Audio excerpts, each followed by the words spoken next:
સરકાર આ બધું જોવો, આ કોઈ પ્રસંગ નથી।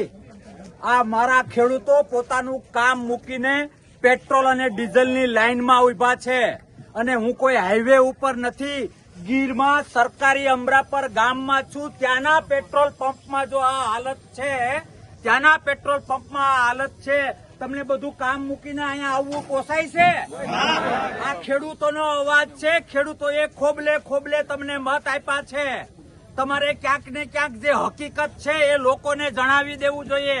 અને આ માત્ર એટલા જ નથી, આવો કેટલા માનવ કલાકો બગડી રહ્યા છે તમારા ઉપર। આ લોકોને ભરોસો ઉડી ગયો છે, ભરોસો। દેશ અને લોકશાહી આ રીતે ન ચાલે। આવો તમને લાંબી લાઈન બતાવું, જવા દો આ લોકોને લાઈન બતાવી આપણે। તમને પોસાય છે? આ તમને પોસાય છે?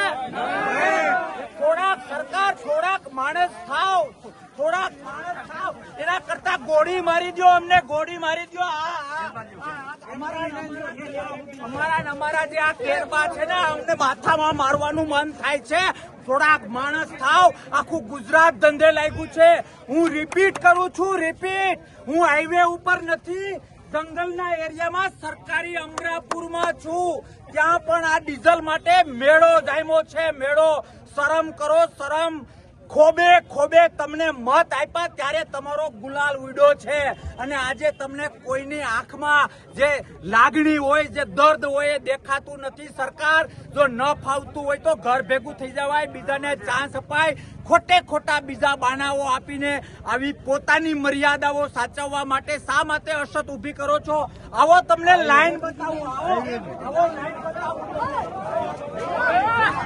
આ રીત છે। થોડીક દયા કરો ગામડાના લોકો માટે, થોડીક દયા કરો ખેડૂતને ક્યાંક અમે એનું કામ કરવું, એના બાળકો સાચવવા, એના માલઢોર સાચવવા કે લાઈનમાં ઉભવું। એક દિવસ ને આખી રાત લાઈનમાં ઉભવું પડે છે, હા કે ના? આ ખેડૂતોનો અવાજ છે। ક્યાંક ને ક્યાંક વિચારવાની જરૂર છે। લોકશાહી તૂટી રહી છે, લોકશાહી પ્રત્યે ગામડાના લોકોનો ભરોસો ઉડી રહ્યો છે। આવો તમને લાઈન બતાવું, લાઈન બતાવું। કયા બેઝ ઉપર તમે ધર્મની વાતો કરો છો? અરે લોકોને આધાર કાર્ડની લાઈન, કૂપનની લાઈન, બેંકની લાઈન, ગેસ સિલિન્ડરની લાઈન, હવે કઈ ખાતાની લાઈન, માંડવીની લાઈન, ખાતરની લાઈન અને અધૂરામાં પૂરું અમારા ટ્રેક્ટરોને તમે બ્રેક મરાવી છે, અમારા ખેતીના કામને તમે બ્રેક મરાવી છે। ડીઝલ અને પેટ્રોલમાં પણ લાઈન, ભાવ પણ વધારો છો અને આપતા પણ નથી। આના કરતા તો રાવણ સારો હોય સરકાર, રાવણ સારો હોય। થોડું વિચારો, આવો તમને લાંબી લાઈન બતાવું। પૂછો આ લોકો, તમારે કઈ કેવું હોય તો કહો। અમારે આજે કેટલા દિવસથી અમે લાઈનમાં ઉભા છે, તો અમારે એક તો મોસમ હાલે છે। આ મોસમ બગાડીને અહીંયા આવો ભાવેશભાઈ, લાઈન બતાવો। આ મોસમ બગાડીને ખેડૂતો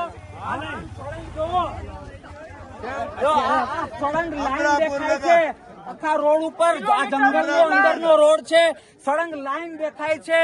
સરકાર, બે હાથ અને ત્રીજું માથું જોડીને વિનંતી કરું છું, કાં તો આ પરિસ્થિતિમાંથી બહાર લાવો અથવા તો જે વાસ્તવિકતા છે એ ગામડાઓને અને દેશને જણાવો।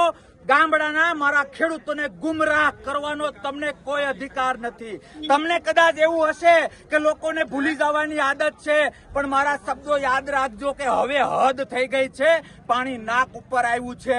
આ જ લોકોએ તમને ત્યાં બેસાડ્યા છે ને આ જ લોકો તમને ઘર ભેગા કરશે, એ મારા શબ્દો યાદ રાખજો। ભારત માતા કી જય।